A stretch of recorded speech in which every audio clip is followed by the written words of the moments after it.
हमारे वीडियो में आपका स्वागत है। हमारे चैनल जैदी एनिमेटेड वीडियो को सब्सक्राइब करें और घंटी का बटन भी दबाएं ताकि आने वाले वीडियो आपको मिल सके। धन्यवाद।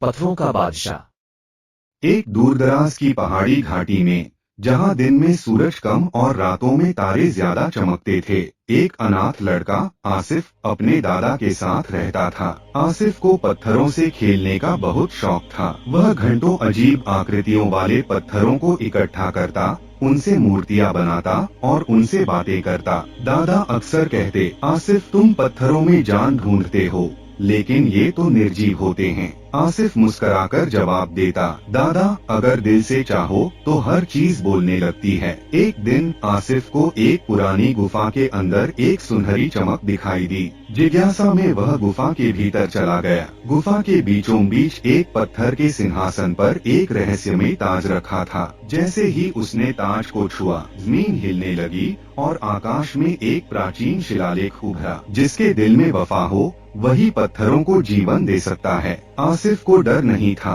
उसने ताज पहन लिया। तभी उसके हाथों से तेज रोशनी निकली और पास के पत्थर हिलने लगे। वे आकार लेने लगे, आँखें, चेहरे, हाथ और जिंदा हो गए। कुछ ही समय में आसिफ ने छोटे बड़े पत्थरों से एक पूरी सेना बना ली। ये सैनिक मजबूत भी थे और बेहद वफादार भी। वे केवल आसिफ की आवाज पर चलते थे। आसिफ उनसे नदियों पर पुल बनवाता, गांव के टूटे घरों की मरम्मत करवाता और किसानों की मदद करता। गांव वाले उसे पत्थरों का राजा कहने लगे। लेकिन हर रोशनी के पीछे एक साया होता है। दूर पश्चिम के पहाड़ों में रहने वाला एक काला जादूगर ज़ारक को आसिफ की शक्ति का पता चला। ज़ारक वही था जिसने सदियों पहले ताज को गुफा में छुपा दिया था ताकि कोई और उसकी ताकत हासिल न कर सके। अब वह एक जहरीली धुंध के साथ घाटी पर हमला करता है, ऐसी धुंध जो सब कुछ सुन्न और निर्जीव कर देती है। यहाँ तक कि ताज की रोशनी भी मध्यम हो जाती है।